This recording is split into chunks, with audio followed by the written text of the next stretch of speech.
نحمده ونصلي على رسوله الكريم اما بعد.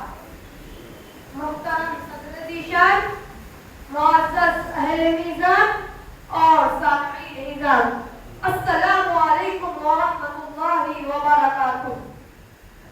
رسول اکرم صلی اللہ علیہ وسلم کی ذات بابرکت مسلمانوں کے لیے مکمل نمونے کی حیثیت رکھتی ہے. آپ صلی اللہ علیہ وسلم کی ذات میں وہ تمام صفات جمع تھی جو کسی بھی گوشے زندگی میں مطلوب ہو سکتی ہے. جہاں آپ صلی اللہ علیہ وسلم نے مسلمانوں کے دیگر معاملات میں مکمل رہنمائی فرمائی اور عملی تصویر پیش کی، وہیں آپ صلی اللہ علیہ وسلم نے انسانیت کے لیے معاشی نظام کا ایک بہترین پہلو بھی متعارف کروایا جس میں انفرادی اور اجتماعی معاش کے اصول واضح فرمائے. منصفانہ محفل، حضور اکرم صلی اللہ علیہ وسلم اور معاشیات، یہی میرا موضوع سخن ہے.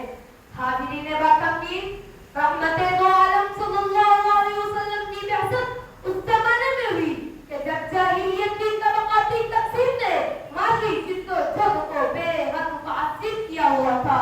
لوٹ کسوٹ اور بدتمیزی معاشی زندگی کی خصوصیت بن گئی تھی. معاشرتی برائیاں، شراب اور فیل نے معاشی جد و جہد کو مفلوج کر دیا تھا. ذرائع آمدنی پر مخصوص لوگوں کا قبضہ تھا. طریقہ صرف میں کسی اخلاقی اصول کا لحاظ نہ رکھا جاتا. افراد معاشرہ کی ساری کوششیں خود گردی اور سنگ دلی پر مبنی تھی. مفاد پرستی کے اس دور میں رحمت للعالمین صلی اللہ علیہ وسلم کا حصول معاشرہ کے لیے کردار انتہائی روشن و تابناک ہے.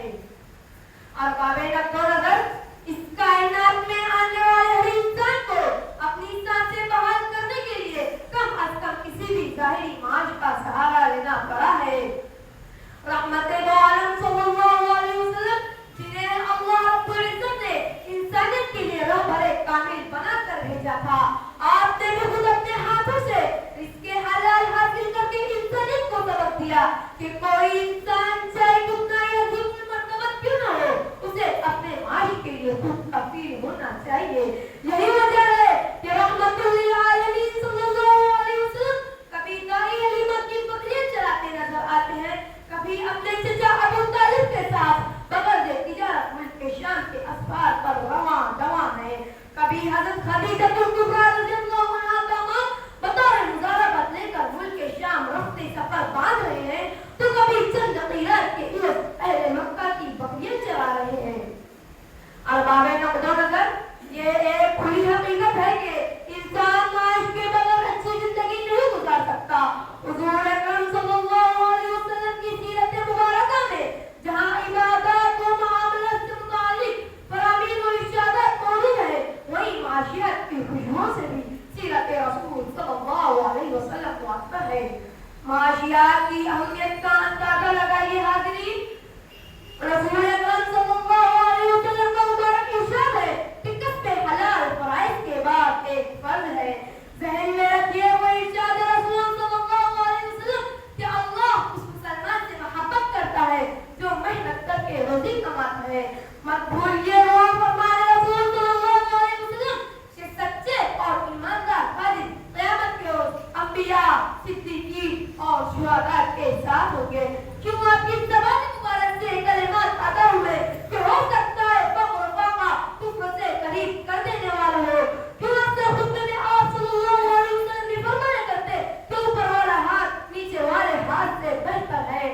کیوں پیارے نبی صلی اللہ علیہ وسلم نے کسب معاش کے لیے کوشش و محنت کو راہ خدا میں مصروفیت قرار دے کر اس کو بھی دینی عمل قرار دیا. حالات حاضرہ پر گہری نظر رکھنے والوں، آج پوری دنیا معاشی بحران کا شکار ہے.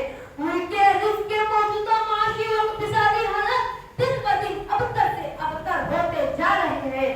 لوگ خود کی کمائی کے حصول کے محتاج ہو گئے. بینکوں کا دیوالیہ کر رہا ہے، مزدور پریشان ہے، چین اور سکون لٹ چکا ہے، سامان ضرورت کی قیمتوں میں اضافہ ہو رہا ہے، مال کی کمی نے قتل غارت گری کا بازار گرم کر دیا ہے. معاشی ناہمواریوں کا عالم ہے. ایک طرف سے قبر کے لباس تو دوسری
پروردگار